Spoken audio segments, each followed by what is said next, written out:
I didn't take the night shift at the parking complex because I'm brave, or because I like working alone, or even because the money was good. I took it because it was the only job that would hire me without asking too many questions. It's one of those 5-story garages on the edge of downtown, gray concrete, flickering lights, the kind of place you drive into without thinking and drive out of without remembering. Nothing remarkable, nothing strange. Phil, the manager, was half asleep when he handed me the keys on my first night. Walk the floors every couple hours. Make sure no one's sleeping in their car or pissing in the corners. Other than that, you're fine. I nodded. Oh, don't bother with level 5. That one's been sealed since '98. He said it casually, like a person saying, don't use the microwave, it sparks sometimes. But his eyes stayed on me too long. I made a joke about asbestos. He didn't laugh. Still, nothing about that place stood out. Just concrete, cars, and the tired hum of lights. The first 4 nights blurred together, nothing unusual. Then the 5th night, 3:12 a.m.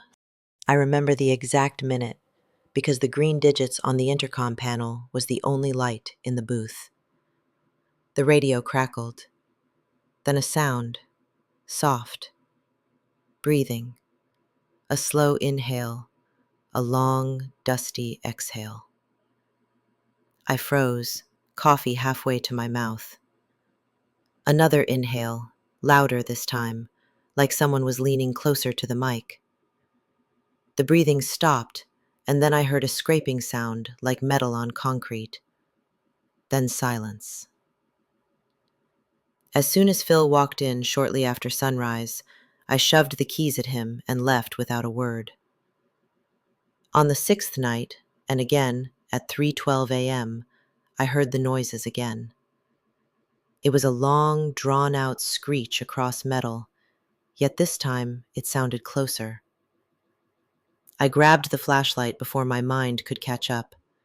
I headed to the stairwell door, up past level 2, level 3, level 4. When I reached level 5, the air felt colder. My flashlight beam landed on the gate and my stomach dropped. The steel wasn't intact. The metal curled like the peel of a fruit, and there were bare human footprints in the thick dust on the floor. But the stride was too long, and each print dragged at the heel, leaving a crescent smear. I decided to follow the trail with my light. The prints didn't lead into level 5. Instead, they led out into the stairwell, vanishing into the direction I'd come from. Something or someone had already left. Behind the broken gate, the interior of level 5 was pitch black. My flashlight barely cut through it. "Hello?" I whispered, before I realized I'd said it. The word left my mouth and immediately came back. "Hello." It was the same tone and pitch, but slightly off, like the echo of a voice that didn't understand how to form the word correctly. Suddenly, I saw something moving in the darkness, a shifting of shape, a suggestion of a figure. A man stepped into view. Dust clung to him like a second skin. His clothes were outdated, torn jeans, a jacket frayed at the cuffs. His posture was stiff, as if he'd been sitting too long in one position and forgot how joints worked. And his face, his cheekbones were too sharp and his eyes too deep. His mouth looked unsure of where the corners belonged. He blinked once.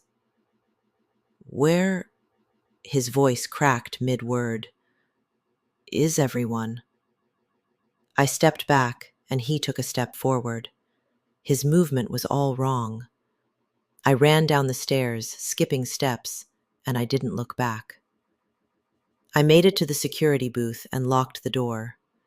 When Phil arrived, I almost told him everything, but he looked annoyed, like he didn't want to hear it. I didn't go back to work that night. I told Phil I was sick. He didn't argue, probably because he'd seen that look before. The kind of look people get when something follows them home. I didn't leave my apartment, barely moved from the couch, slept maybe an hour, and even then the sleep felt borrowed. I clocked in the following night with hands that wouldn't stop shaking. I kept telling myself I imagined everything. Sleep deprivation, stress, hallucination brought on by a shitty diet and fluorescent lights. But deep down, I knew. Something walked out of level 5, and it had learned my voice. At 1:30 a.m., I saw movement on the monitors. Just a flicker. Camera 4, level 3 ramp.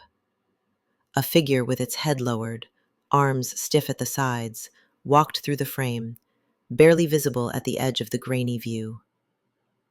I leaned in and looked at the figure paused in mid-frame. Was it me? No. No, that was impossible. I was in the booth. I fast-forwarded the feed 1 second at a time. The figure didn't sway its arms when it walked, didn't turn its head. It just moved forward, then stopped, turned its head slowly toward the camera, and the screen fuzzed for a moment. When the picture cleared, the figure was gone. Just then, stairwell door leading to level 4 opened on its own, just a crack, but wide enough that I could see darkness inside. Where is everyone? My voice, but not me? I didn't respond, and I didn't move. A soft inhale filled the booth, distorted by the tiny speaker. You left the door open. I spun around so fast I knocked over my chair. The booth door was shut, yet the voice hadn't been wrong. I had forgotten to latch it completely when I came in earlier. The click I relied on wasn't there. I picked up the flashlight, left my booth, and I walked toward the door when I heard footsteps behind me. They matched my own step perfectly. I turned slowly. Nothing. I returned to the booth and watched the monitors. I saw it. Camera 2, level 1 entrance. A figure was standing just inside, still in the doorway. It was me. Same jacket, same hair, same build. The figure on the screen tilted its head, not to look around, but to listen for something. The intercom crackled. Hello? My voice again, but now layered like an echo behind an echo behind an echo. The figure on the screen stepped closer to the camera, revealing a close-up of its face, or what should have been its face. It wasn't filled in yet. Instead, I watched as cheekbones rose and fell. Its lips widened, then constrict. Its nose increase in length, then decrease. It was shifting. And that's when realization hit me. This thing, it was trying to become me. It was trying to remember what my face looked like. I staggered back, nearly tripping over the chair. No, I whispered. No, no, no. From the monitor, the figure whispered, no, no, no. Its voice was slightly out of sync, like a child repeating after a parent. I slammed the power button on the console and the monitors went black. But the intercom stayed on, and through the darkness of the booth, a voice breathed. You left the door open. I didn't dare turn around. I couldn't. It wasn't paralysis, not exactly.